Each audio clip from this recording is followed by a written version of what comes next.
Welcome to the first edition of Bite Size Bears here on the Bite Size Sports Network. I'm your host, Nathan Benham. Today we're going to touch briefly on the season outlook for the Bears, game one against the arch rival Green Bay Packers, and just see, some things along the way and go from there. So last year, obviously, for the Chicago Bears was a rather wretched season. Bears finished 3-14, with the last win coming in October against the Patriots in a pretty dominant fashion. So, what sort of changes have been made this year to see what the Bears can do in terms of improving their record? Well, the biggest and most important change, in my opinion, was the acquiring of DJ Moore and the trade with the first round draft pick. Now, I'm sure everybody saw on Thursday the Chiefs wide receiver room and how unsuccessful they were throughout the day. I mean, Kadarius Toney had several drops, including one that led to the game-defying interception return for a touchdown for the Detroit Lions. But as bad as that wide receiver room was, the Bears wide receiver room last year was even worse. Darnell Mooney, who's a fantastic guy in the slot, number 2 and number 3, he was the number 1 receiver last year. Made a trade for Chase Claypool, and last year, the last half of the year, didn't go so well. There's some questions about Chase Claypool moving forward, but we will see how that goes.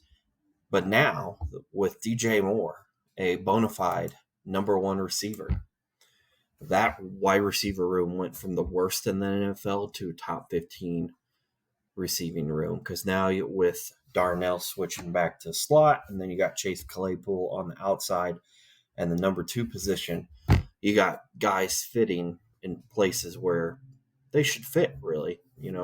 I love Darnell Mooney, but he's not really a number 1 receiver, just with how he plays. So some other nice acquisitions this offseason, ended up getting Tremaine Edwards from the Buffalo Bills. That's good to shore up the defense because let's just say the NFL defense last year for the Bears was absolutely garbage. They were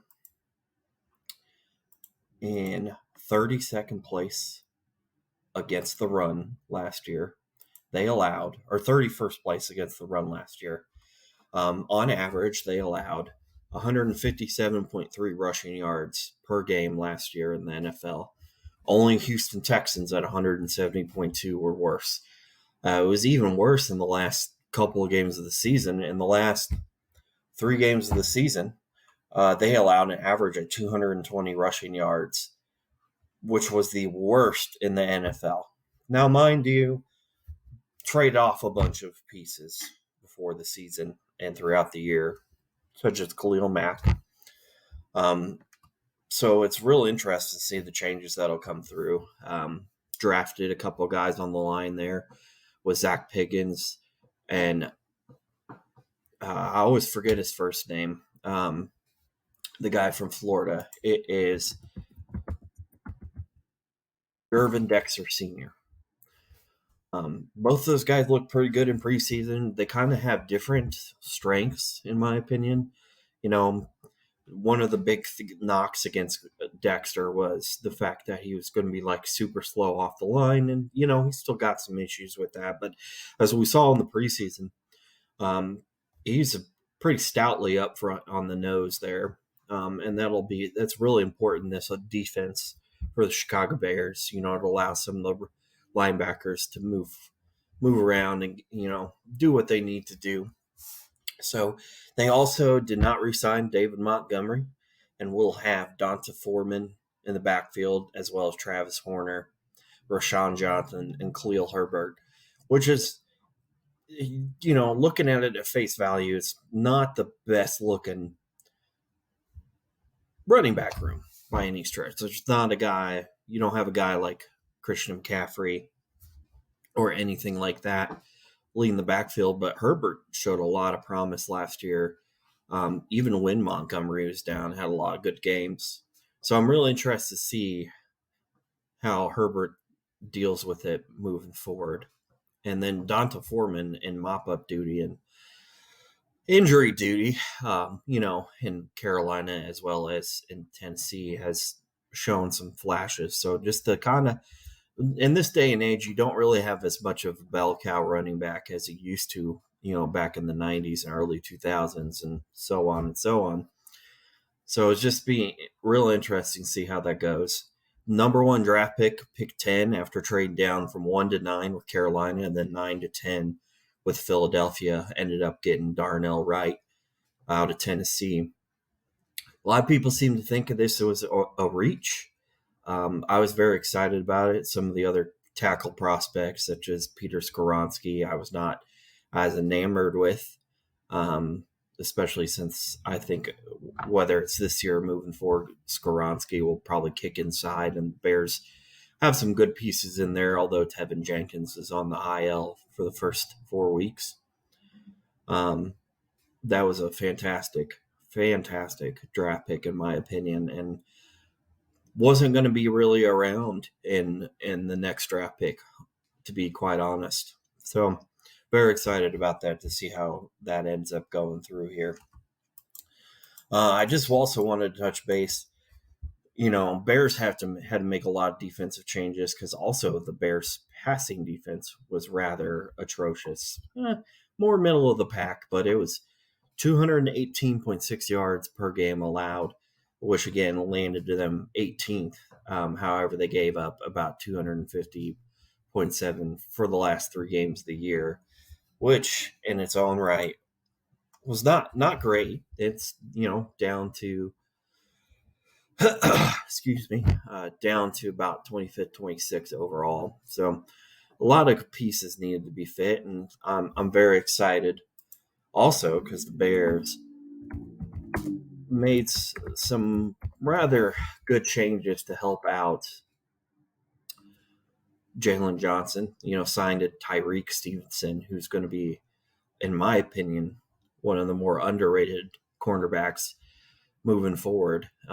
And a nice pair there, especially in this day and age with the passing offenses, which is not really something that the Bears are rather well known for, considering they are the only franchise without a 4,000-yard season for a passer.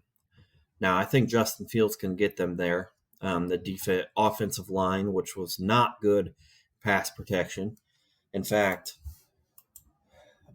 I'd have to revise it, but Justin Fields took 55 sacks last year, which was not atrocious, which was not great at all.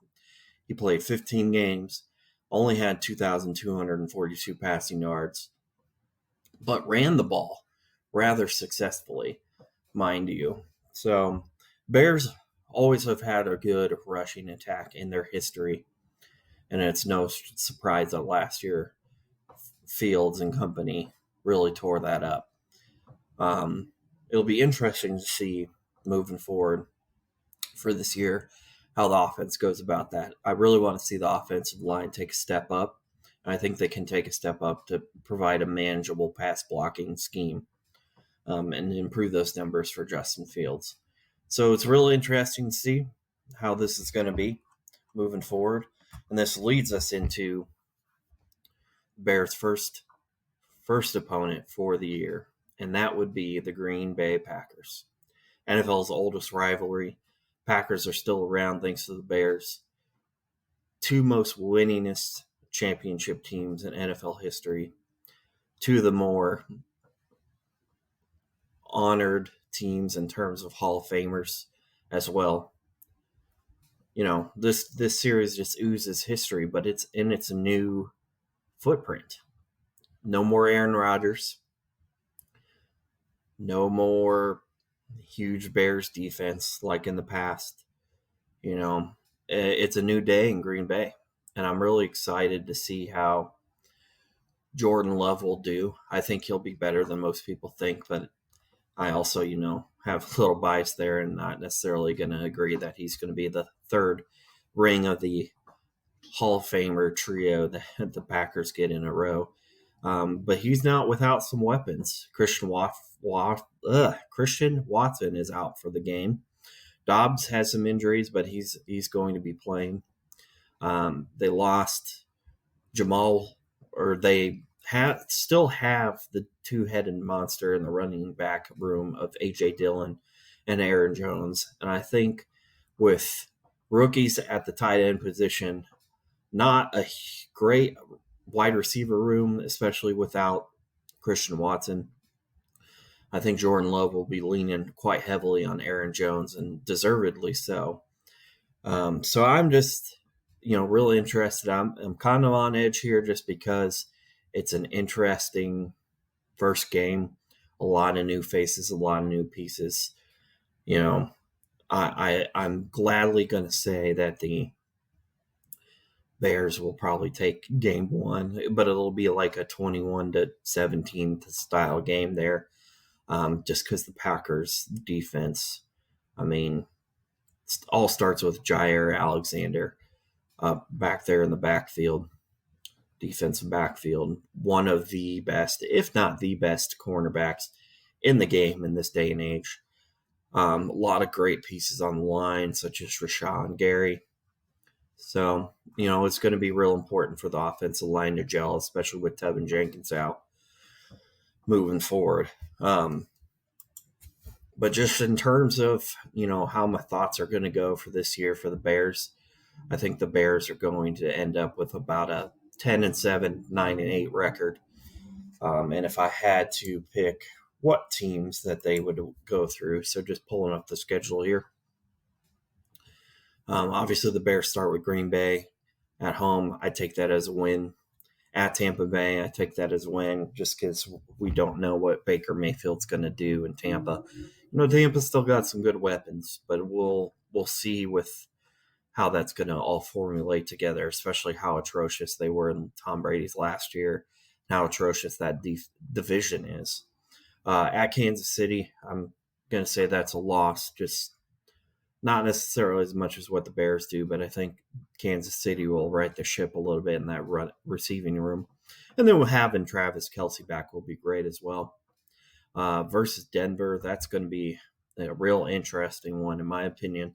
And I think it's all dependent on, has Russell Wilson come back to form a little bit, and I think he will a little bit. But I'm gonna take a shocker and say that the Bears win that one and start off 3-1.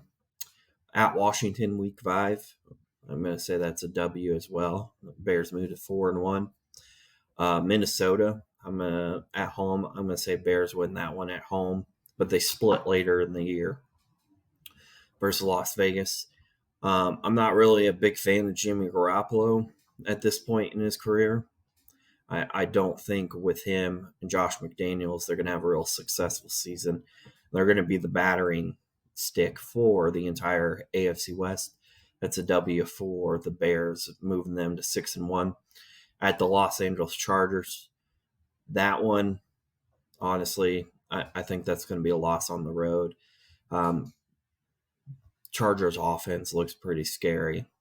And as long as they maintain injury concerns and maintain that health, I think they will be a little bit of a surprise in the AFC. So I would move the Bears to 6-2 there.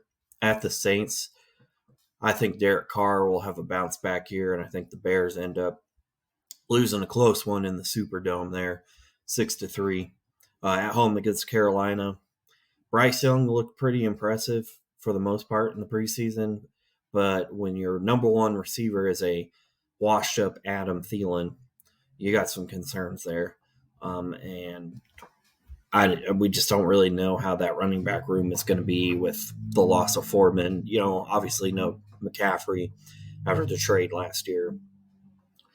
At Detroit, Detroit's going to comfortably win that one at home. Like I said, at Minnesota's going to take that one. Then we got a bye week, week 13, late bye week. If there's a playoff push coming, that'll be key to get some rest there. So through the bye week, the Bears most likely have a record of 7-5. So here's where it gets interesting. First to Detroit, I'm going to chalk that up to a Detroit win, but this one will be a close one. Again, Kansas City was missing a couple pieces, most notably Chris Jones and Travis Kelce, but the Lions looked super impressive on Thursday Night Football to open up the season. At Cleveland, I'm going to take the W here. I mean, Cleveland's got some nice pieces on the defense. They still got some good skill players, and Nick Chubb is probably the most underrated running back in the NFL, in my opinion. But I think that Deshaun Watson isn't really going to continue to come into form, and that trade and guaranteed contract are going to really hamper the Browns moving forward. So Browns, that's a W. Arizona will probably be the worst team in the NFL this year. You got to play the games, but just on paper and with all the changes, even with Kyler Murray back, I think they will be the worst team in the NFL, and I will take a Bears win there. So that's 2-1 after the bye. We're moving to 9-6. Now we got against the Falcons. Falcons is a really interesting game. Mind you, Desmond Ridder is still quite an unknown commodity here. However, having a 1-2-3 punch of Bijan Robinson, Tyler Algier, and Cordell Patterson is a nice complement to having Drake London and Kyle Pitts. And I am going to be a huge, huge Kyle Pitts truther. Say he has a nice bounce back season, especially not having to deal with guys like Mariota or the corpse of Matt Ryan anymore. So Bears take that, move to 10-6. Now I said 10-7, 9-8 season, but looking through this all, I'm going to have a huge homer bias. I'm going to take the Green Bay Packers Week 17 game as a W for the Bears, and the Bears sneak in to a wild card matchup. Wild card matchup with who? It will be seen, but I would imagine it would probably be somebody like maybe the Cowboys, most likely, just because I don't think the Bears would be the last wild card and having to play the fourth division winner. They would most likely be playing the first wild card winner, and I think that's going to comfortably be the Cowboys. So that's my preview for the schedule this year. Again, I'm going to be real interested to see how things are moving forward. The Bears looked pretty good in the preseason in some parts, and then some parts not so much. Kind of coughed up the Colts game. Again, preseason wins and losses don't matter really, but you still want to see some good stuff out there. I will say, very team Tyson Bagent here. Tyson Bagent looked really good in the preseason, an unheralded, undrafted rookie out of Shepherd. When he played the Colts, he looked much better than P.J. Walker, who ended up getting cut. So that's another thing. Nathan Peterson is not really on the active roster. Not that he's very good to begin with, but he did get signed to the practice squad. So that'll be real interesting to see.